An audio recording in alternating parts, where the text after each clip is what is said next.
Hi అండి. నేను మీ Vahini. Welcome to our channel Taraka Vahini TET and DSC. ఈ ఛానల్లో ఏపీ టెట్ టు డిఎస్సి సిలబస్పై ఎవ్రీడే వీడియో క్లాసెస్ అనేవి ఉంటాయి. అండ్ వాటిపైన ఎయిమ్ ఫర్ డిఎస్సి అనే టెలిగ్రామ్ గ్రూప్లో every Sunday 7:30 PM weekly test అనేది ఫ్రీగా ఉంటుంది. ఇంకా ఎవరైనా ఛానల్ని సబ్స్క్రైబ్ చేసుకోకపోతే మన ప్రీవియస్ క్లాసెస్ అన్నీ చూడండి. మీకు నచ్చితే సబ్స్క్రైబ్ చేసుకోండి. ఇప్పటి వరకు అన్ని సబ్జెక్టుల మీద మనం చాలా వరకు క్లాసెస్ అనేది కంప్లీట్ చేసుకున్నాము. ప్రెసెంట్ ఏం చేస్తున్నామంటే ర్యాపిడ్ రివిజన్స్ అనమాట. టెట్ అనేది అతి తొందరలో ఉంది కాబట్టి దానికి మనం వేగంగా సిలబస్ కంప్లీట్ చేయాల్సిన అవసరం ఉంది కాబట్టి ర్యాపిడ్ రివిజన్స్ అనేవి చేస్తున్నాం అనమాట. ఇప్పటి వరకు 8th class biology, 8th class physics, 3rd class English, 3rd class Telugu rapid revisions complete అయ్యాయి.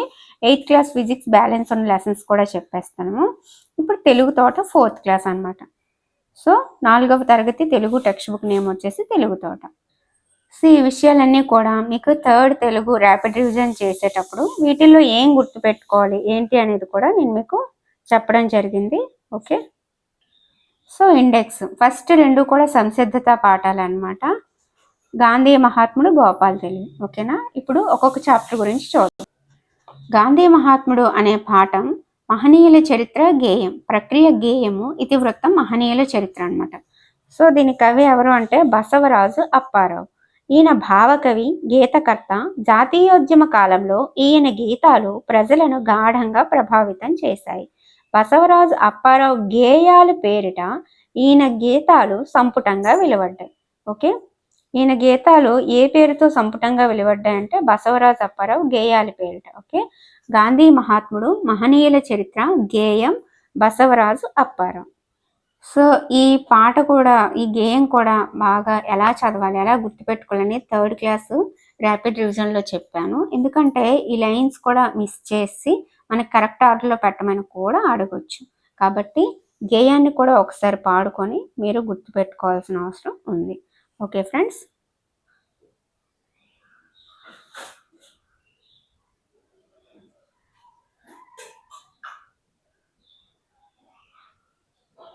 ఓకే.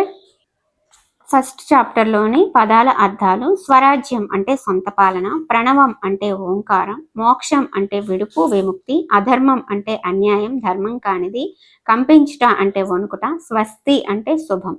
ఇందులో మనకి అడగడానికి అవకాశం ఉండేది ప్రణవం అంటే ఓంకారం, స్వస్తి అంటే శుభం, స్వరాజ్యం, అధర్మం, కంపించడం, మోక్షం ఇవన్నీ కూడా తెలిసినవి. ఓకే,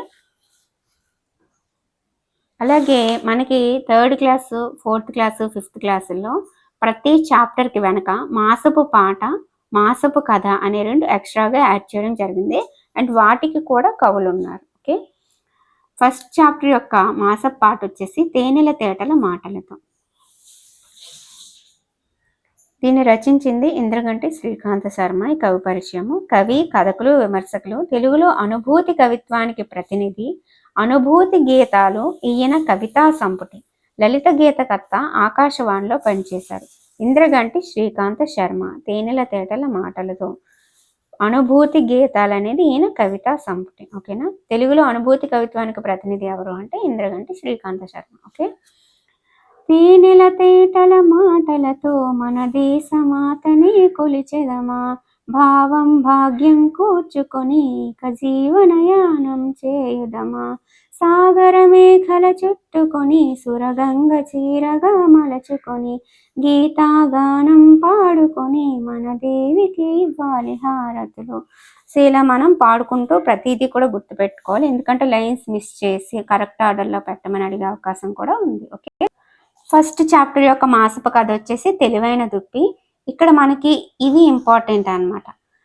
అసలు ఆ మాసపు కథలో ఉన్న పాత్రలు ఒక ఎత్తు అయితే అది ఏ కథ, ఎటువంటిది, జాతక కథ, పురాణ కథ, నీతి కథ, లేకపోతే ఎక్కడి నుంచి తీసుకున్న మర్యాద రామన్న కథల, ఏ కథలు అనేది ఇంపార్టెంట్. ఓకే, తెలివైన దుప్పి అనేది జాతక కథ. బోధిసత్వుడు ఒక అడవిలో ఎలా జన్మించాడు? దుప్పిగా జన్మించాడు. జన్మించి అక్కడున్న పళ్ళు గట్ర తింటూ ఉన్నాడు అనమాట. ఒకరోజు ఆ దుప్పికి పళ్ళు వేలాడుతూ కనిపించాయి అనమాట.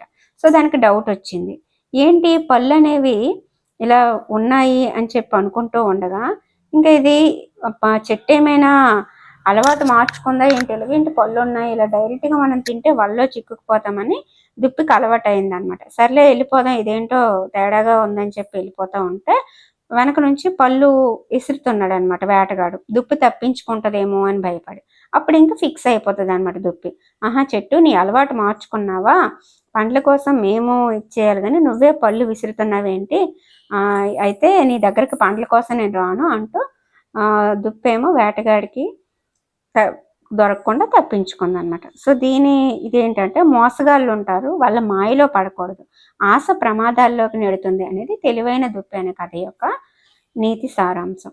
ఏంటి ఇక్కడ, అది కానీ తెలివిగా ఆలోచించకుండా ఆ పళ్ళ కోసం ఆశపడి అది తిన్నదనుకో వాళ్ళలో పడిపోయాను, లేదా పళ్ళు వాడు ఇసురుతుండేటప్పుడు అది మోసగాళ్ళ పని అని చెప్పి గ్రహించలేకపోతే ఆ దుప్పిని వేటగాడు తీసుకెళ్ళిపోయి ఉండేవాడు. కాబట్టి ఇది ఈ కథ. ఇక్కడ మనం గుర్తుపెట్టుకోవాల్సింది ఏంటంటే తెలివైన దుప్పి అనేది జాతక కథ. అందులో దుప్పిగా ఉన్నది ఎవరు అంటే బోధిసత్వుడు. ఓకే, సెకండ్ చాప్టర్ వచ్చేసి గోపాల్ తెలివి అండి. గోపాల్ తెలివి సమయస్ఫూర్తి కథ. ప్రక్రియ అంటే ఆ లెసన్ అనేది ఏ రూపంలో ఉంది, గేయం రూపంలో ఉందా, కథ రూపంలో ఉందా, కథనంలాగా ఉందా, గేయ కథలాగా ఉందా అనేది ప్రక్రియ.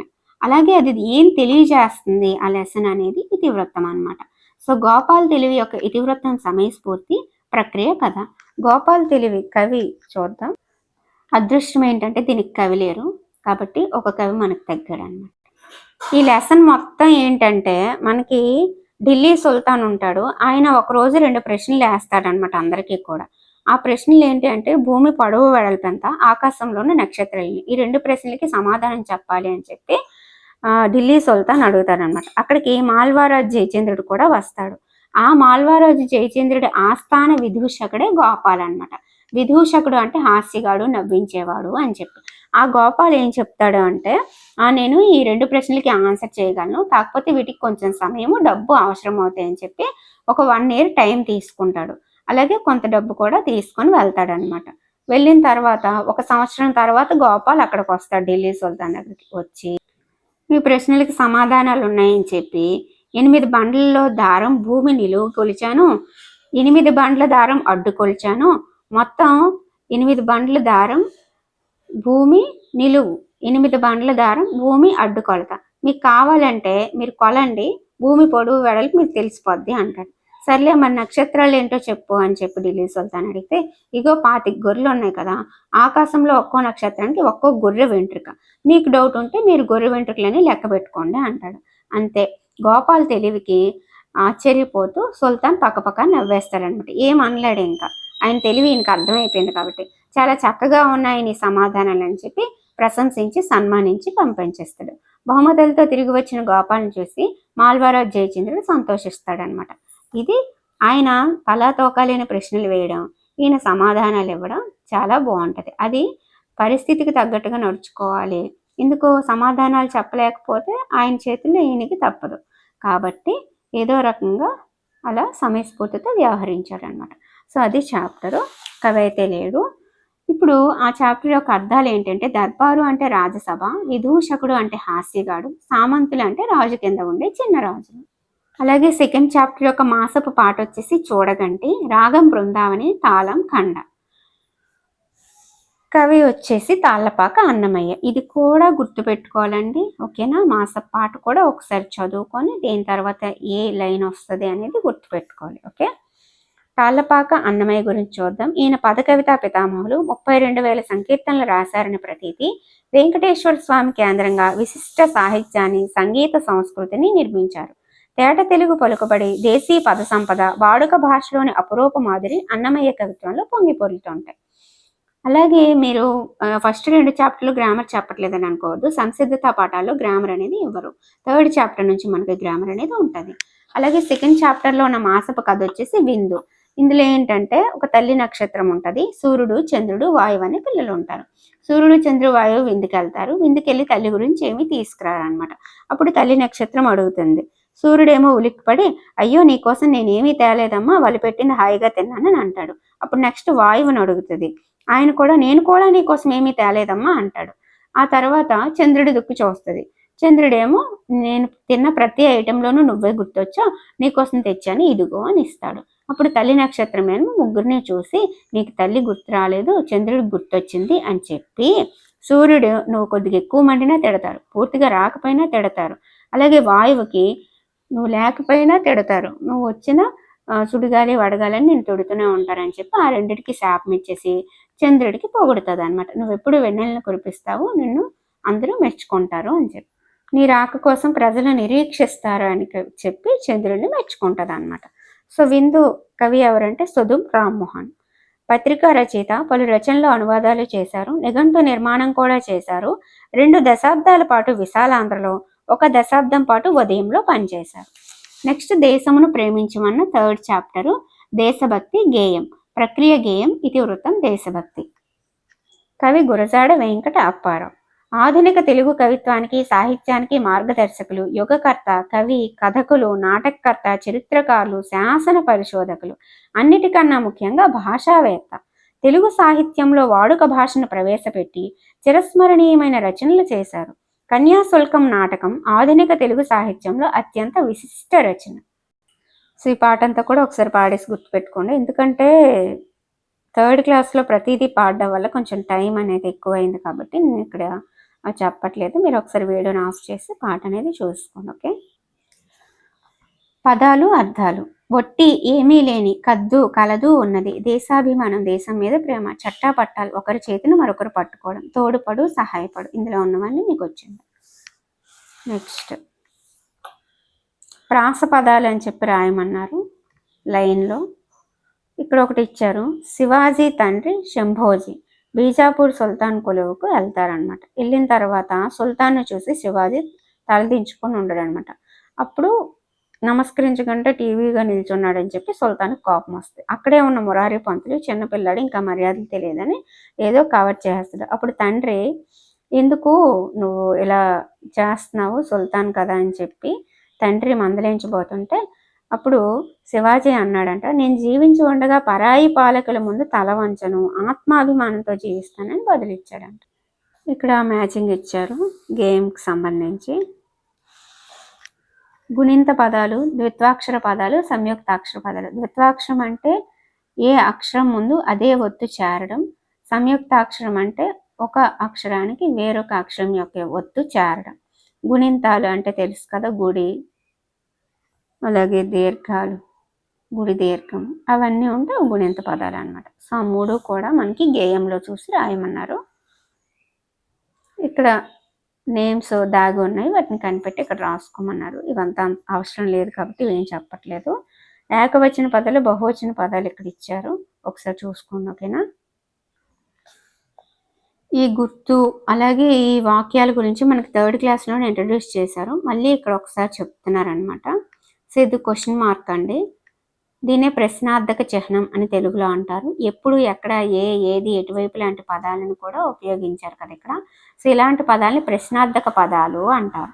ఈ ప్రశ్నార్థక పదాలు, ప్రశ్నార్థక గుర్తు కలిగిన వాక్యాలని ప్రశ్నార్థక వాక్యాలు అంటారు. ఓకేనా. సో ఇక్కడ కొన్ని మనకి వాక్యాలు అయితే ఇచ్చారు, వాటిని అండర్లైన్ చేయమన్నారు. ఓకే, చూసారు, ఎప్పుడు, ఎట్లా, ఎన్ని, ఎవరు, ఇవన్నీ కూడా ప్రశ్నార్థక పదాలు. ఓకే. నెక్స్ట్ 3rd చాప్టర్లో ఉన్న మాసపు పాట వచ్చేసి తెలుగు తల్లి అండి. ఒకసారి ఆ మాసపు పాట అయితే మీరు ఒకసారి చూసుకోండి. ఓకేనా. ఓకే. నెక్స్ట్ కవి వచ్చేసి పిల్లలమర్రి వెంకట హనుమంతరావు. పిల్లలమర్రి వెంకట హనుమంతరావు విమర్శకుడు, కవి. సాహిత్య వ్యాసాలు, కథలు, ఏకాంకికలు, ఖండకావ్యాలు రచించారు. వీరి రచనల్లో సాహిత్య సంపద, ఆంధ్రాభ్యుదయం, కాపు పాటలు ముఖ్యమైనవి. సాహిత్య సంపద, ఆంధ్రాభ్యుదయం, కాపు పాటలు ఎవరివి అంటే పిల్లలమర్రి వెంకట హనుమంతరావు. కందిరేగ కిటుకు రావూరి భరద్వాజ్ గారిది. ఇదేంటంటే ఒక ఏనుగు ప్రతి ఒక్కరిని కూడా ఇబ్బంది పెడుతూ ఉండేదన్నమాట. అంటే నిజానికి సింహం చాలా మంచిదే, కానీ సింహానికి ఏనుగు లేనిపోనివన్నీ చెప్పేసి మిగతా జంతువులన్నీ కూడా ఇబ్బంది పెడుతూ ఉండేది. ఈ ఏనుగు సంగతి ఎలాగైనా తేల్చాలని చెప్పేసి కందిరేగేమో ఏనుగు యొక్క చెవిలోకి దూరిపోద్ది. దూరిపోయిన తర్వాత, నువ్వు ఈ ఊరు వదిలి వెళ్తాను, నువ్వు ఇక్కడ నుంచి వెళ్తానంటేనే తప్పితే నీ చెవిలోంచి నేను బయటికి రాను అని చెప్పి దూరిపోద్ది అనమాట. దూరిపోతే ఇంకా బాధ తట్టుకోలేక కందిరేగతో రాజీకి వచ్చేస్తే ఏనుగు, సరే నేను ఈ అడవిని విడిచిపోతాను, నువ్వు నన్ను వదిలే అని చెప్తే కందిరేగ చెవిలోంచి బయటకు వస్తుంది, ఏనుగు పారిపోద్ది. సో అది కందిరేగ కిటుకు అనమాట. కవి రావూరి భరద్వాజ.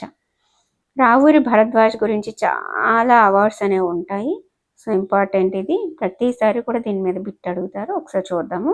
గుంటూరు జిల్లా తాడికొండలో జన్మించారు విమల. ఈయన రాసిన తొలి కథ అపరిచితులు, కథాసాగరం వంటి 37 కథా సంపుటాలు, ఉడుతమ్మ ఉపదేశం, కీలుగుర్రం వంటి 43 పిల్లల కథలు, కరిమరింగిన వెలగపండు, జలప్రళయం వంటి 17 నవలలు రాశారు. వీరి పాకుడు రాళ్ళు నవలకు జ్ఞానపీఠ పురస్కారం వరించింది. జ్ఞానపీఠ పురస్కారం, కళాప్రపూర్ణ, కేంద్ర సాహిత్య అకాడమీ పురస్కారం, సోవియట్ భూమి నెహ్రూ పురస్కారం, రాజాలక్ష్మి ఫౌండేషన్ అవార్డు, గోపీచంద్ జాతీయ సాహిత్య పురస్కారం, కళారత్న ఆంధ్రప్రదేశ్ ప్రభుత్వం, లోక్ నాయక్ ఫౌండేషన్ పురస్కారం, ఇవన్నీ కూడా ఈయన పొందడం జరిగింది.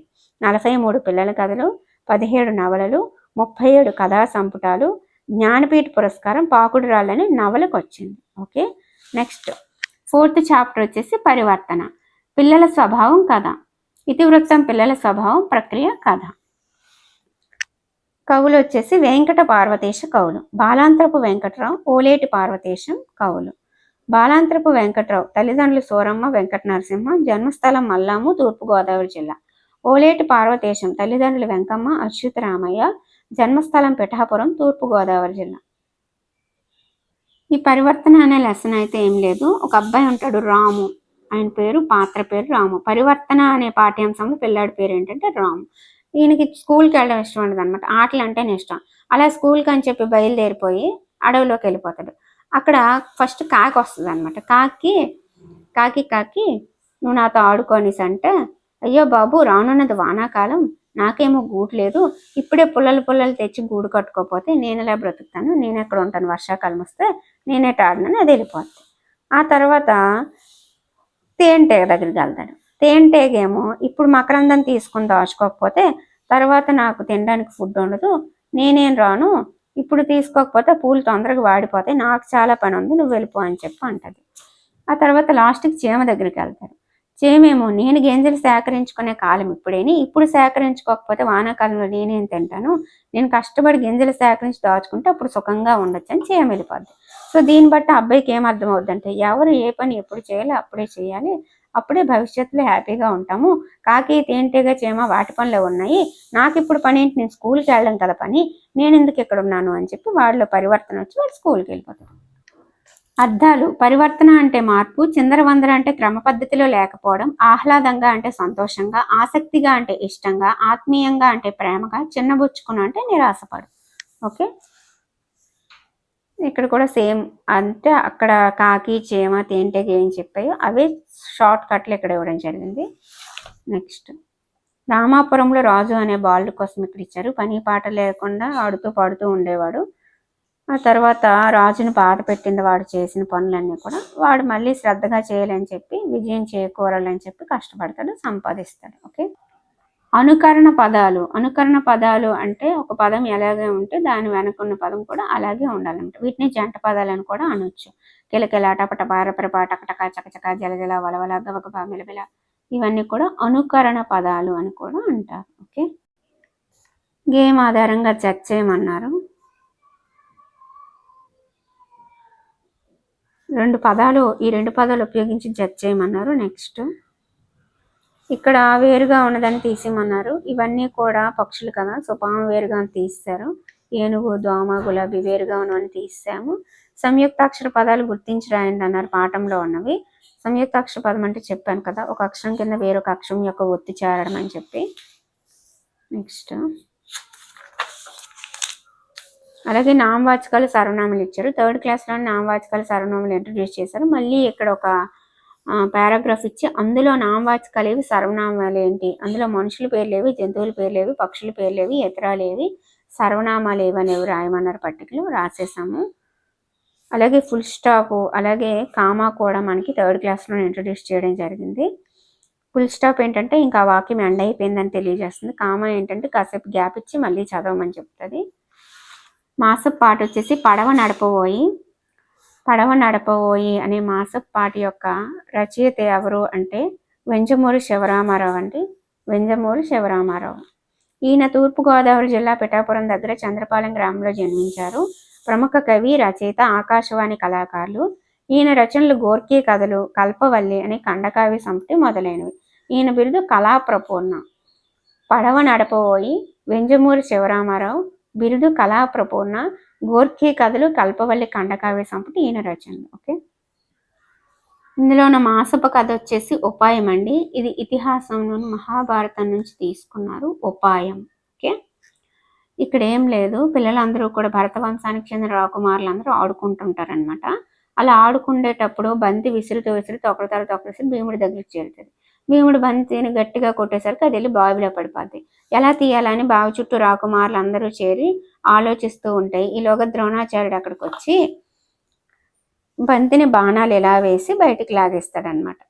సో భీష్ముడు అక్కడికి వచ్చేసి ద్రోణాచార్యుడికి నమస్కరించుకొని, మీ విలువిద్య బాగుంది, మీ వంటి గొప్పవారు మా చిరంజీవులకు తారసపడడం మా పూర్వజన్మ సుకృతం, మీరు వీళ్ళందరికీ కూడా విలువిద్య నేర్పండి ద్రోణాచార్యుడికి చెప్తాడు. సరే అంటారు. ద్రోణుడు అంగీకరించిన తర్వాత అర్జునుడు పరుగున వచ్చి పాదాభివందనం చేస్తాడనమాట. సో దీన్ని బట్టి ఏమర్థమైందంటే మన ప్రతిభా పాఠవాలే మనల్ని ఉన్నత స్థాయికి చేరుస్తాయి. ఇది ఇందులో యొక్క సారాంశం. ఉపాయం అర్జునుడు, భీష్ముడు, భీముడు, ద్రోణాచార్యుడు. Okay, next 5th chapter Satyamahima. ఇతివృత్తం, నైతిక విలువలు, ప్రక్రియ, గేయ కథ. సత్యమహిమ యొక్క కవి ఎవరు అంటే అవధాని రమేష్ అనమాట, 20వ శతాబ్దం. ఈ గేయ కథ అవధాని రమేష్ గారి రచన గుజ్జనగూళ్ళు నుంచి తీసుకోబడింది. ఎక్కడి నుంచి తీసుకున్నారో సత్యమహిమ అంటే గుజ్జనగూళ్ళు నుంచి. ఈయన ఆంధ్ర రాష్ట్రంలోని కర్నూలు జిల్లా అవుకు అగ్రహారంలో జన్మించారు. ఈయన తల్లిదండ్రులు సుబ్రహ్మణ్య శాస్త్రి, సావిత్రమ్మ. ఈయన రచనలు కాసుల పేరు, ప్రతీకారం, 3 మంచి కథలు. ఓకే, దీనికి మీకు 4th క్లాస్ విడివిడిగా ఒక్కొక్క చాప్టర్ చెప్పేటప్పుడు కోడ్ కూడా చెప్పాను, దీనికి ఒకసారి చూడండి. సో ఇది గేయ కథ అనమాట. ఓకే,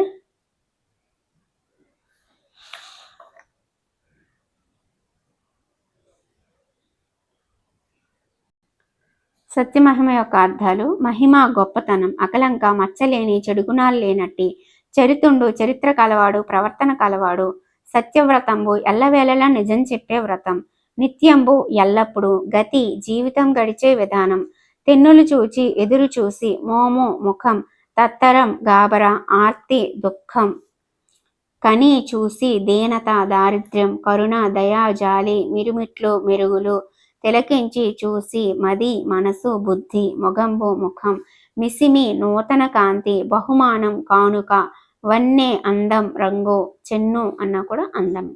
సో ఇవి ఇందులో ఉన్న అర్థాలు అనమాట. ఓకే, నెక్స్ట్ ఆవు పులి కథ తెలుసు కదా. నేను వెళ్ళి బిడ్డకి పాలు ఇచ్చేసి వస్తాను, తర్వాత నువ్వు నన్ను తిను అని చెప్పి అడిగేస్తుంది.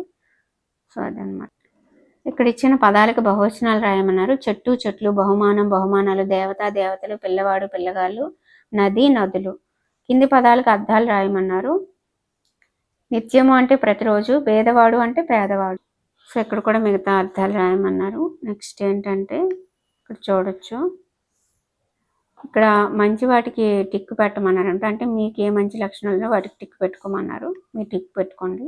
ఓకే, కింది పదాల ఆధారాలతో కొత్త పదాన్ని కనుక్కోమన్నారు. క్షీరాన్నం అంటే పాలన, ఒక శరీర భాగం పాదం, పుణ్యం కానిది పాపం, ఒక పక్షి పావురం, రాయి పాషాణం, పక్క భాగం పార్శ్వం, బెల్లంతో చేసేది పాయసం. ఇక్కడ క్రియాపదాలు చెప్పడం జరిగింది. అంటే పనులు జరిపే పదాలను తెలియజేసేది క్రియ అనమాట. సో వెళ్ళారు, కోసారు, తెచ్చారు, ఇచ్చారు అలాంటి పదాలు పనులు జరగడాన్ని తెలియజేస్తున్నాయి. అలాంటి పదాలు క్రియాపదాలు. ఇక్కడ చూసారా, కొన్నాడు, ఆడారు, రాసింది, చేసింది, గీశాడు, పాడాడు, ఇవన్నీ కూడా క్రియాపదాలు అనమాట. సో రాసింది, గీసింది, తిన్నాడు, తొక్కాడు, కొట్టాడు, ఇవన్నీ కూడా క్రియాపదాలు. అలాగే నెక్స్ట్ కన్నడ గేయం ఇచ్చారు, మాసపాట. ఇది ఎన్సీఆర్టీ బుక్ నుంచి తీసుకున్నారు, దీనికి కవి పరిచయం ఏమీ లేదనమాట. సో ఇది కన్నడ గేయం. ఓకేనా, కనిపిస్తుంది కదా.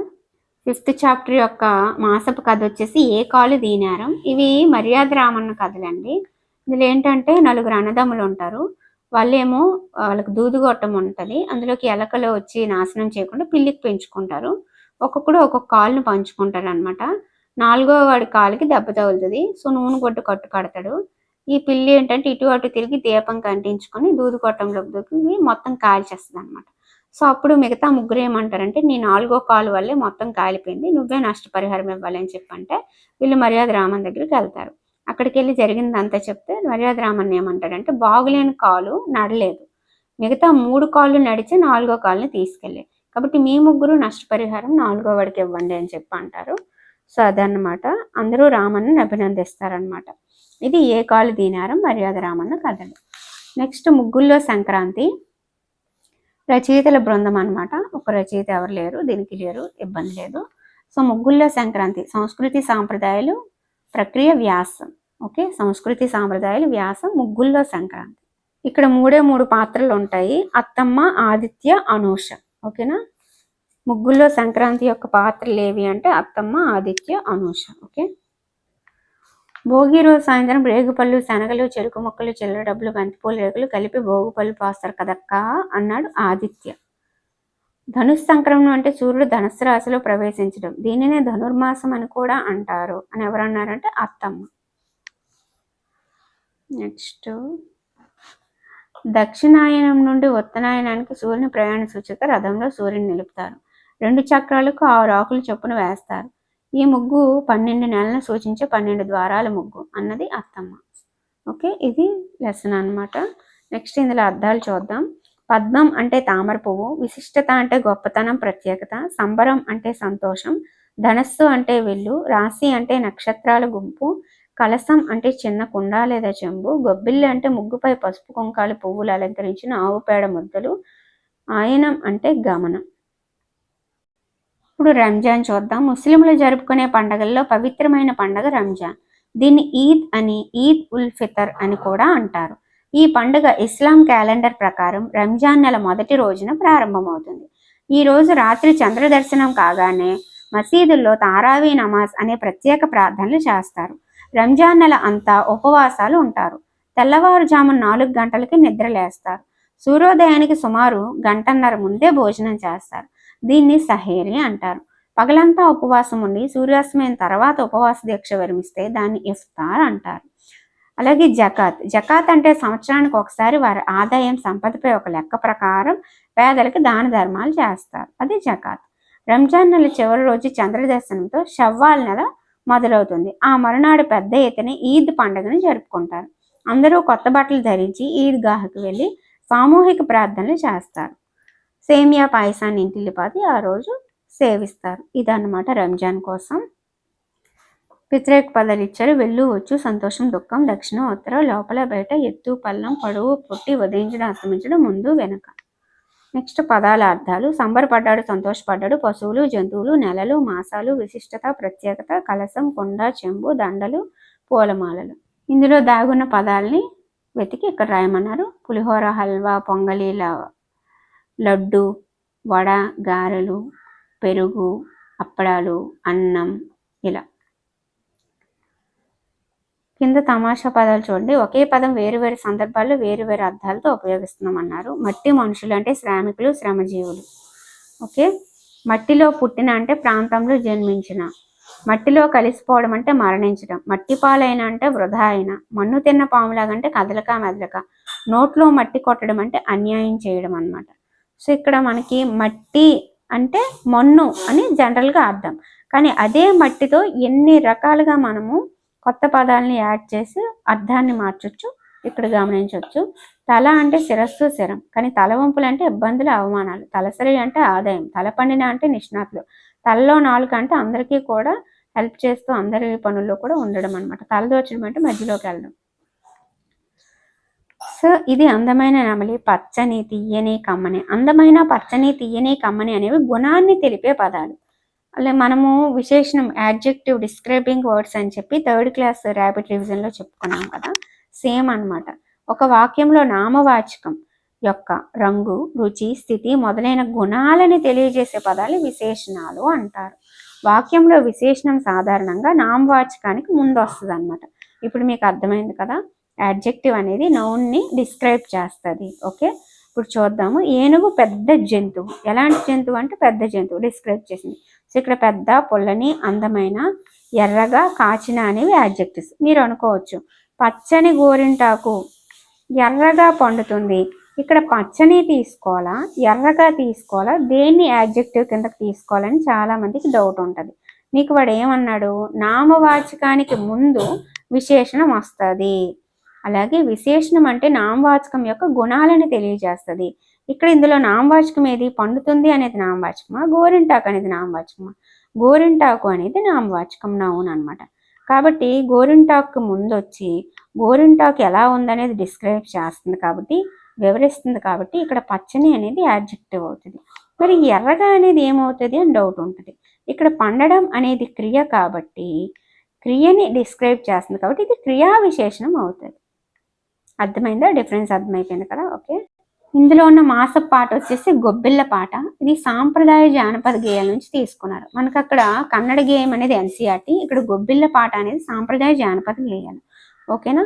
సో ఇదంతా ఒకసారి చూసి గుర్తుపెట్టేసుకోండి. దీనికి కవి గట్రా ఎవరు లేరు కాబట్టి సంతోషం. ఇందులో ఉన్న మాసపు కథ వచ్చేసి నకిలీ కన్ను, నజీరుద్దీన్ కథలు అనమాట. ధనికుడి లోభం దరిద్రుడి దానం అనే సామెత దీనికి వర్కౌట్ అవుద్ది. నకిలీ కన్నులో ఉన్న సామెత ఏంటి అని కూడా అడగొచ్చు, మన టైం బ్యాడ్ అయిపోతుంది. సో ప్రతిదీ కూడా గుర్తుపెట్టుకోవాలి. నకిలీ కన్ను అనేది ఎలాంటి కథలు అంటే నజీరుద్దీన్ కథలు. ఏం లేదు, ఒక ధనికుడు ఉంటాడు, ఆయనకి ఒక ఎడమ కన్ను మంచిగా ఉండదు అనమాట, అది పెట్టుడు కన్ను.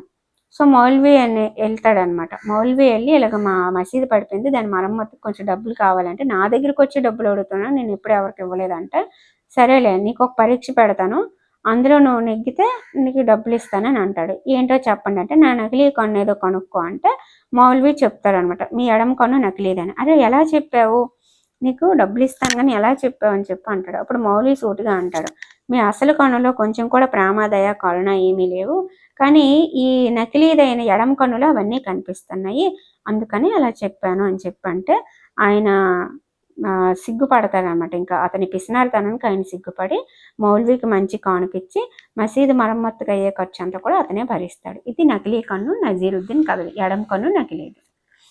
నెక్స్ట్ 7th చాప్టర్ పద్యరత్నాలు, శతక కవులు. ఇప్పుడు ఆ పద్యరత్నాలు ఏంటో చూద్దాం. ధనము కూడబెట్టి దానంబు సేయక తాను తినకలెస్స దాచుగాక, తేనెటీగ కూచి తిరువరికియ్యదా విశ్వదాభిరామ వేమన. లెస్స అంటే మిక్కిలి ఎక్కువగా, బాగుగా. తిరువరి అంటే బాటసారి. పుత్రోత్సాహము తండ్రికి పుత్రుడు జన్మించినప్పుడు పుట్టదు, జనులా పుత్రుని కనుగొని పొగడగా పుత్రోత్సాహము నాడు పొందిర సుమతి బద్దెన. నెక్స్ట్, పరుల కొరకు నదులు ప్రవహించి గోవులు పాలనిచ్చి చెట్లు పూలు పోయి పరహితమ్ము కంటే పరమార్థమున్నదా లలిత సుగుణజాల తెలుగుబాల. జంధ్యాల పాపయ్య శాస్త్రి. బలవంతుడు నాకేమని పలువురత నిగ్రహించి పలుకుట మేల, బలవంతమైన సర్పము చలిచీముల చేత చిక్కి చావది సుమతి బద్దెన. మొదలు చూచిన కడుగొప్ప పెదప కొరచ ఆది కొంచెము తరువాత నదిక మగుచు తనరు దినపూర్వ పరభాగ జనితమైన ఛాయా పోలిక కొజన సజ్జనుల మైత్రి. ఏనుగు లక్ష్మణ కవి. తనరు అంటే వర్ధిల్లు, దినపూర్వ అంటే ఉదయకాలం. ఎంత చెలిమియున్న ఎగతాళి చేయకు సరసమంతనంత విరసమగును, మాట జారినేని మరి తీసుకోలేము తెలిసి మెలుగువయ్యే తెలుగు బిడ్డ. నార్ల చిరంజీవి. విరసం అంటే అనిష్టం అని. మతములెన్నియున్న మానవత్వం ఒక్కటే, జాతులెన్నియున్న నీతి ఒకటే, పదములెన్నియున్న పరమార్థం ఒక్కటే, వాస్తవము నార్ల వారి మాట. నార్ల వెంకటేశ్వరరావు. పరమార్థం అంటే గొప్పదైన అర్థం, గొప్పతనం. బ్రతక వచ్చుగాక బహుబంధనములైన వచ్చుగాక లేమి వచ్చుగాక, జీవధనములైన జడుగాక పడుగాక, మాట తిరుగులేరు మానధనులు పోతన. మానధనులు అంటే మానమే ధనంగా కలిగిన వారు అని. పూజ కన్న నెంచ బుద్ధి ప్రధానంబు, మాట కన్న నెంచ మనసు దృఢము, కులము కన్న మిగిల గుణము ప్రధానంబు, విశ్వదాభిరామ వేమన. ఇక్కడ ఇచ్చిన అర్థాలు ఇక్కడ పెట్టి రాయమన్నారు. గీత గీసిన పదాలకు అర్థాలు రాయమన్నారు. దృఢము గట్టి, మైత్రి స్నేహం, కొరచ పొట్టి, తెరువరి బాటసారి, చెలిమి నెయ్యం స్నేహం, వడ దవడ, రోజాలు శిరోజాలు, జనం భోజనం, పటం గాలిపటం, గారం మమకారం, పాలు మురుపాలు. తమాషా వాక్యాలు చదివి జవాబు కనిపెట్టమన్నారు. సో ఇవి చదవండి, నేను జవాబులు రాశాను, చూసుకోండి. ఓకే. నెక్స్ట్, ఇక్కడ భాషాంశాలు ఇచ్చారు. పాడింది, పాడుతోంది, పాడబోతోంది. ఓకే. జరిగిపోయిన పనిని తెలిపితే భూతకాలం, జరుగుతూ ఉన్నది తెలిపితే వర్తమానం, జరగబోయేది తెలిపితే భవిష్యత్తు. భూత వర్తమాన భవిష్యత్తు. జరిగిన పని, జరుగుతున్న పని, జరగబోయే పని. భూతకాలం, వర్తమానం, భవిష్యత్తు. ఓకే. ఇక్కడ రాయమన్నారు, రాస్తాను, మీరు చూసుకోండి. ఓకేనా. నెక్స్ట్, జోసెఫ్ రేపు విశాఖపట్నం వెళ్తాడు, భవిష్యత్తు. చూసింది భూతం, చదువుతున్నది వర్తమానం. ఓకే. ఈ లెసన్లో ఉన్న మాసపు పాట వచ్చేసి వీరగంధం. వీరగంధము తెచ్చినారము వీరుడెవ్వడు తెలుపుడి. అని చెప్పి త్రిపురనేని రామస్వామి కవి, ఈయన హేతువాద రచయిత, ఈయన కవిరాజు బిరుదును పొందాడు. కవిరాజు. ఈయన సూత పురాణం, పల్నాటి పౌరుషం మొదలైన రచనలు చేశారు. ఓకే. పేను నల్లి, ఇది నీతి చంద్రిక నుంచి తీసుకున్నారు. నీతి చంద్రిక. పేను నల్లి ఏం లేదు, పేను నల్లి ఫ్రెండ్స్ అనమాట. ఒకరోజు నల్లి పేను దగ్గరికి వెళ్ళి, నేను అందరివి తిన్నాను కానీ రాజుగారి రక్తం తాగలేదు, ఒకసారి నీ మంచం మీదకి ఎక్కి రాజుగారి రక్తం రుచి వస్తాను, వాళ్ళు పాలు పెరుగులు వెన్న నెయ్యిలు పళ్ళు అన్ని మాంసాలు తీప అన్ని తింటారు, వాళ్ళ రక్తం రుచిగా ఉంటుంది అంటే, సరే ఫ్రెండ్షిప్ కొద్ది పేను ఏమంటుంది, ఒకసారి ఆయన పూర్తిగా నిద్రలోకి జారుకున్నాక కొంచెం తాగేసి వెళ్ళిపోనంటే, ఈ నల్లి ఆగలేక ఆయన నిద్రలోకి వెళ్ళకముందే కరిచేద్ది. కరిస్తే రాజుగారికి మెలకు వచ్చి, ఎవరు అక్కడో చూడండి, ఇక్కడ ఏదో నన్ను కరుస్తుందంటే అందరూ వస్తారు. వచ్చి లైట్ వేసరికి నల్లి పారిపోద్ది, పేను దొరికిపోద్ది, పేనుకు చంపేస్తారు. దీన్ని బట్టి అర్థమైంది ఏంటి, దుష్టులకి దూరంగా ఉండాలి. Okay. 8th chapter barrister Parvateesam. హాస్యం కథనం. మనకి 3rd క్లాస్లో ఒక కథనం ఉంది లాస్ట్లో, తొలి పండగ. ఇక్కడ బారిస్టర్ పార్వతీశం కథనం అనమాట, గుర్తుపెట్టుకోవాలి. ఇతివృత్తం హాస్యం. మొక్కపాటి నరసింహశాస్త్రి కవి, పశ్చిమ గోదావరి జిల్లా నరసాపురంలో జన్మించారు. బారిస్టర్ పార్వతీశం తెలుగు సాహిత్యంలో ప్రసిద్ధి చెందిన హాస్య నవల. మొక్కుబడి, అభ్యుదయం, పెదమామయ్య ఈయన ఇతర రచనలు. ఓకే. ఇక్కడ ఒక ఖర్జూరం టోపీ, అది ఈయన ఎక్కడికి వెళ్ళినా విడిచిపెట్టేస్తుంటే మళ్ళీ ఎవరో ఒకరు తిరిగి తెచ్చివ్వడము, అలాగే లిఫ్ట్లోకి ఎక్కి ఏటి ఎంత చిన్న గది నాకు ఇచ్చారు, నేను ఈ గదిలో ఉండని చెప్పి దిగిపోవడము, రే బాబు అది లిఫ్ట్ రా, కిందకి వెళ్ళడానికి ఉపయోగించేది, నీకు వేరే రూమ్ ఉందని చెప్పడము, అలాగే ఈయన బయలుదేరుతూ కావలసిన గోధుమ పిండి, నెయ్యి, కిరసనాయిలు, స్టవ్, వాటల పెనం, ఆవకాయ, మడత మంచం, బొంత, సాలువాలు, తుంగ చేపలు, చాదు, బొట్టు ఇవన్నీ పట్టుకొని ఒక ఇంత మూట పట్టుకొని బయలుదేరడం, అక్కడ ఏంటి దొరకనట్టుగా. ఈయన టైలర్ హై స్కూల్ 5వ ఫారం వరకు చదువుకున్నాడు. ఏ స్కూల్ అని అడగొచ్చు, టైలర్ హై స్కూల్ 5వ ఫారం వరకు చదువుకున్నాడు. నర్సాపురం, మొగలితూరు. ఇది ఈయన ఇంగ్లాండ్ ప్రయాణం అనమాట, అక్కడ చదువుకోవడానికి వెళ్ళి ఇవన్నీ చేసుకొని వస్తాడు. ఓకేనా. కొలంబో వెళ్తాడు తెలిసిన వాళ్ళ గురించి, దొరసాన్ టోపీ ఒకటి కొంటాడు. ఈ రకంగా ఆయనది జరుగుతుంది అనమాట. శ్రమ పడకుండా మేడ ఎక్కే గది ఆ చిన్న గది అని తెలిసి ఆ ఉపాయానికి ఈయన ఆశ్చర్యపోతాడనమాట. ఇప్పుడు అందులో అర్థాలు చూద్దాము. కాపుర స్థలం అంటే నివాసం ఉండే చోటు, 5వ ఫారం అంటే 10వ తరగతి, హితోపదేశం అంటే మేలు చేసే మాట చెప్పడం, బారిస్టర్ అంటే ఇంగ్లాండ్లో న్యాయశాస్త్రం చదువుకున్నవాడు, సామగ్రి అంటే సామాన్లు వస్తువులు, దంతధావనం అంటే పళ్ళు తోముకోవడం, కచ్చికలు అంటే కాల్చిన పిడకలు, అంగవస్త్రం అంటే తువ్వాలు, చాదు అంటే పిండితో తయారు చేసిన బొట్టు, దేశవాళీ దువ్వెన అంటే చెక్కతో చేసిన దువ్వెన, గార్డు అంటే కాపలా వ్యక్తి, ప్రాధేయపడితే బతిమలాడితే, చన్నపట్నం, మద్రాసు, చెన్నై, దొర తెల్లజాతి పురుషుడు, దొరసాని తెల్లజాతి స్త్రీ, బస తాత్కాలిక నివాసం, బంట్రోతు సేవకుడు, స్టీమరు ఆవిరితో నడిచే పెద్ద నావ, అంతరిక్ష మార్గం ఆకాశం వైపు. సో ఈ విధంగా అయితే ఉన్నాయి. నెక్స్ట్ ఇక్కడ అక్కడ ఉన్నదే ఆయన ఏమేమి పట్టుకున్నాడని చెప్పి వాళ్ళు ఇవ్వడం, అక్కడ కొన్ని క్వశ్చన్స్ ఇవ్వడం జరిగింది. నెక్స్ట్ ఇక్కడ చూడొచ్చు, ఒకే పదానికి సపరేట్ అర్థాల కోసం ఇక్కడ గణపతి చిలకమర్తి అని ఇవ్వడం జరిగింది. గుర్రానికి సుడులు మొదలైన చూడాలి, గాడిదకి అవసరం లేదు, గుర్రాన్ని కొనాలి, గాడిదని కొనక్కర్లేదు, గుర్రానికి జీను కావాలి, గాడిదకి అక్కర్లేదు, అశ్వానికి సంరక్షణ కావాలి, గార్ధవానికి అవసరం లేదు, హయానికి గుగ్గిళ్ళు ఉండాలి, గాడిదకి అవసరం లేదు, కనుక నేను గాడిదని అధిరోహిస్తానన్నాడు గణపతి.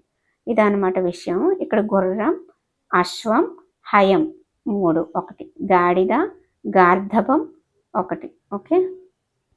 ఇక్కడ నక్షత్రాలు, రాసులు, కత్తులు అని మనకి ఇచ్చారండి. 27 నక్షత్రాలు మనకు తెలుసు కదా, అశ్విని, భరణి, కృతిక, రోహిణి, మృగశిర, ఆరుద్ర, పునర్వసు, పుష్యమి, ఆశ్లేష, మఖ, పబ్బ, ఉత్తర, హస్త, చిత్త, స్వాతి, విశాఖ, అనురాధ, జ్యేష్ఠ, మూల, ఉత్తరాషాఢ, పూర్వాషాఢ, శ్రవణ, ధనిష్ట, దశభుజ, పూర్వభద్ర, ఉత్తరభద్ర, రేవతి. ఇలా మనకి 27 నక్షత్రాలు ఉంటే ఆ 27 నక్షత్రాలకి 108 పాదాలు, అంటే ఒక్కొక్క నక్షత్రానికి 4 పాదాలు చొప్పున 108 పాదాలు ఉంటాయి. అందులో 9 పాదాలు చొప్పున ఒక రాశి, మొత్తం 12 రాశులు అనమాట. 27 నక్షత్రాలు, ఒక్కొక్క నక్షత్రానికి 4 పాదాలు, మొత్తం 108 పాదాలు, 9 పాదాలకు ఒక రాశి, 12 రాశులు. ఈ విధంగా అయితే మనకుంది. సంవత్సరానికి 27 కత్తులు, చంద్రమానం మీద ఇవన్నీ కూడా ఆధారపడి ఉన్నాయన్నమాట. అశ్విని ఉంటే ఆశ్వేజ మాసం, కృతిక ఉంటే కార్తీక మాసం, ఇలా నక్షత్రాన్ని బట్టి ఆ మాసానికి ఆ నెలకి పేరు పెట్టడం జరుగుతుంది. ఓకేనా. అలాగే కొన్ని సామెతలు కూడా ఉంటాయి. అశ్విని కురిస్తే అంతా అనిష్టం, బలంలో చెల్లి నువ్వు చేనికాయకు బరెడు గింజలు. ఈ విధంగా సామెతల రూపంలో వాతావరణాన్ని కూడా గుర్తుపెట్టుకుంటాను. ఇవి రాశులు అనమాట. 12 మేషం, వృషభం, మిథునం, కర్కాటకం, సింహం, కన్య, తుల, వృశ్చిక, ధనుస్సు. సమాపక్రియలు అసమాపక్రియలు అంటే, సమాపక్రియ అంటే పని జరిగిపోయింది, ఇంటి పని చేస్తాడు సమాపక్రియ. ఇంటి పని చేసి ఇంకా కంప్లీట్ అవ్వలేదు, అసమాపక్రియ అనమాట. ఓకేనా. ఆ సమాపక క్రియ కలిగి ఉన్న వాక్యాన్ని సమాపక్రియ వాక్యాలు, అసమాపక్రియలు ఉండే వాక్యాలను అసమాపక్రియ వాక్యాలని అంటారు. ఇది భాషాంశాలు ఇక్కడ మనకి తెలియజేయడం జరిగింది. ఓకే. అలాగే ఇందులో ఉన్న మాస పాట వచ్చేసి ఏరువాక పాట అండి. ఏరువాక పాట బిరుదురాజు రామరాజు గారు రాశారు. ఈయన వరంగల్ దగ్గర దేవనూరు గ్రామంలో జన్మించారు. తెలుగు జానపద గేయ సాహిత్యంపై మొట్టమొదటిగా పరిశోధన చేశారు. వీరి రచనలు తెలుగు జానపద రామాయణం, తెలుగు సాహిత్యోద్ధారకులు మొదలైనవి. ఓకే. ఒకసారి పాట అయితే చూసేయండి. ఓకేనా, కనిపిస్తుంది కదా. ఇందులో ఉన్న మాసపు కథ వచ్చేసి అత్యాస. ఇది పంచతంత్ర కథ అండి. ఏంటంటే ఒక నక్క ఉంటుంది అనమాట. నక్కకి వేటాడిగా మిగిలినవి ఏవైనా ఉండిపోతే అవి తిని బతికేస్తుంది అనమాట. దానికి రెక్కాడితే కానీ డొక్కాడదు అనే సామెత ఇటుక లేదు. ఏదో ఒకటి మిగిలింది తినేస్తూ ఉంటుంది. సో అలా దానికి ఒకరోజు ఏం జరిగిందంటే, దీన్ని వేటాడడానికి వేటగాడు బాణం విసురుతాడు. బాణం విసిరితే అప్పుడు ఏమవుద్దంటే, వేటగాడి మీద అది దాడి చేసి అడవి పంది చంపేస్తుంది. ఓకేనా. ఆ తర్వాత పాము వస్తుంది. ఈ పెనుగులాట్లో పాము చచ్చిపోద్ది. తర్వాత లేడిని భుజాన వేసుకొని వెళ్తూ ఉంటాడు. అడవి పందికి కూడా గురి పెడితే ఆ గురి తప్పి దానికి గాయం అయిపోతే అది వచ్చి ఈడికి చంపేస్తుంది. ఈ విధంగా మొత్తానికి అక్కడ 4 శవాలు ఉంటాయి. పాము, లేడి, అడవి పంది, మనిషి. ఇవన్నీ శవాలు ఉంటే నక్కేటి చేస్తుంది. ఈ బాణం కొన్న చిన్న మాంసపు ముక్కలు అంటే ఇక్కడ కడతారు. దానికోసం ఆధారపడి దాన్ని తినడానికి ట్రై చేస్తుంది. ఇవన్నీ వదిలేసి ఆ బాణం వచ్చి దాన్ని గుచ్చుకొని చచ్చిపోతుంది. ఇప్పుడు దీని అర్థం ఏంటి అంటే, అత్యాస అంటే అతిగా మన ఆశపడితే ఆలోచన లేకుండా ప్రవర్తిస్తాము, దాంతో ప్రమాదం కొని తెచ్చుకుంటాం. అదనమాట. అర్థమైంది కదా. లేడీకి పట్టుకొని వచ్చి లేడితో వెళ్ళిపోవచ్చు కదా, పందికి కొట్టాలనుకున్నాడు, పంది వచ్చి చంపేసింది. పాము అక్కడ ఉండి పాము కూడా చచ్చిపోద్ది అనమాట. ఈ నక్కేట్ చేసింది, ఇవన్నీ ఐటమ్స్ వదిలేసి ఈ వింటున్నారు కోసం కక్కుర్తి పడుతుంది, అది కూడా చచ్చిపోద్ది. నెక్స్ట్ రాజు కవండి, 9th చాప్టరు. సామాజిక అంశం పద్య కథ. ఇప్పటి వరకు మనకి పద్య కథ అనేది రాలేదు. 3rd క్లాస్లో 4th క్లాస్లో వచ్చింది, గుర్తుపెట్టుకోవాలి. ఇతివృత్తం సామాజిక అంశం, ప్రక్రియ పద్య కథ. కవి వచ్చేసి గుర్రం జాషువా అండి. ప్రశస్తమైన పద్య శిల్పం, సులలితమైన ధార, దళితులు అట్టడుగు వర్గాల పట్ల అపారమైన ప్రేమ, సామాజిక అసమానతల పట్ల ఆగ్రహం జాషువా కవిత్వ లక్షణాలు. గుంటూరు జిల్లా వినుకొండలో జన్మించారు. నవయుగ కవి చక్రవర్తి, కళాప్రపూర్ణ బిరుదులు ఉన్నాయి. పిరదౌసి, గబ్బిలం, క్రీస్తు చరిత్ర మొదలైనవి ఈయన రచనలు. ఓకే. ఇక్కడ ఏంటంటే రాజుకి కవికి ఉన్న డిఫరెన్స్ అనమాట. కవి రాసినవి ఇంకా జీవితకాలం మిగిలిపోతాయి. అలాగే రాజుకి అంత ఇంపార్టెన్స్ ఉండదు, చనిపోగానే మర్చిపోతారు. అలాగే రాజు ఖడ్గము రక్తాన్ని చిందిస్తుంది, కవేమో వేరే వాళ్ళని మార్చడానికి ట్రై చేస్తాడు. అమృతం కురుస్తుంది కలం నుంచి. ఇలాంటివన్నీ కూడా వాళ్ళని వీళ్ళని పొగుడుతూ మనకి ఇక్కడ చాలా పద్యాలు అయితే ఇవ్వడం జరిగింది. ఓకేనా. సో ఇదన్నమాట. నెక్స్ట్ ఇందులో అర్థాలు ఏంటంటే, సౌధం అంటే భవనం, జన్మించడం అంటే పుట్టడం, ప్రబలడం అంటే ఎక్కువ కావడం, సుకవి అంటే మంచి కవి, శతం అంటే 100, 100, రాజదండం అంటే రాజశాసనం, ధనమయం అంటే ధనంతో నిండింది, రుచిమయం అంటే కాంతితో నిండింది, గండ వ్యతితమయం అంటే రాళ్లతో నిండింది, ఆత్మగౌరవ కాములు అంటే తమ గౌరవాన్ని కోరుకునేవారు, ప్రస్తుతింతులు అంటే పొగుడుతారు, సుధా అంటే అమృతం, ఇహం అంటే ఈ లోకం, పరం అంటే పరలోకం, గగనం ఆకాశం, తార నక్షత్రం. సో ఇదన్నమాట. అలాగే రాజుగారు యుద్ధాలు చేసుకొని ఆయన రక్తాన్ని కురిపిస్తారు, కవి అమృతం చెప్పాను కదా. అదే ఇంకొంచెం ఇక్కడ ఎక్స్ప్లెనేషన్ ఇవ్వడం జరిగింది, ఏది తప్పు ఏది ఒప్పు అని ఇచ్చారు. తర్వాత ఇక్కడ గజని మహమ్మద్ గురించి అనమాట. ఈయన పిరదౌసిని పిలిచి తన గురించి రాయమంటే రాస్తాడు. పాపం పద్యానికి ఒక బంగారు నాణ్యం ఇస్తానంటే 60,000 పద్యాలతో షానామా రాస్తే ఆయన 60,000 బంగారు నాణ్యాలు ఇవ్వకుండా వెండి నాణ్యాలు ఇచ్చేస్తాడు. అప్పుడు తిడుతూ రాస్తాడనమాట. ఇప్పుడు రాజు తప్పు గ్రహించి మళ్ళీ బంగారు నాణ్యాలు పంపిస్తాడు. ఇది పిరదౌసి పీఠిక నుంచి జాషువా గారిది. గజని మహమ్మద్ కోసం షానామా.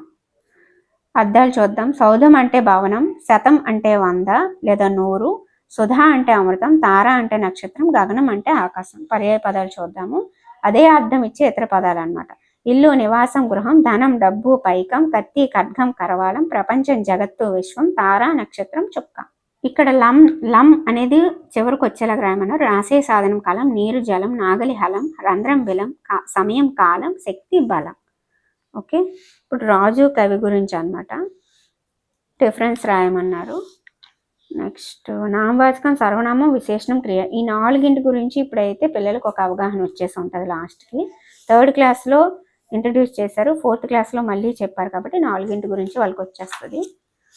నెక్స్ట్ ఇందులో ఉన్న మాస పాట వచ్చేసి వెయ్యేళ్ల కవినోయి, రచయిత అడవి బాపిరాజు అండి. సో ఒకసారి వెయ్యేళ్ల కవినోయి అనేది ఒకసారి చూసుకోండి. చూస్తారు కదా, కనిపిస్తుంది కదా.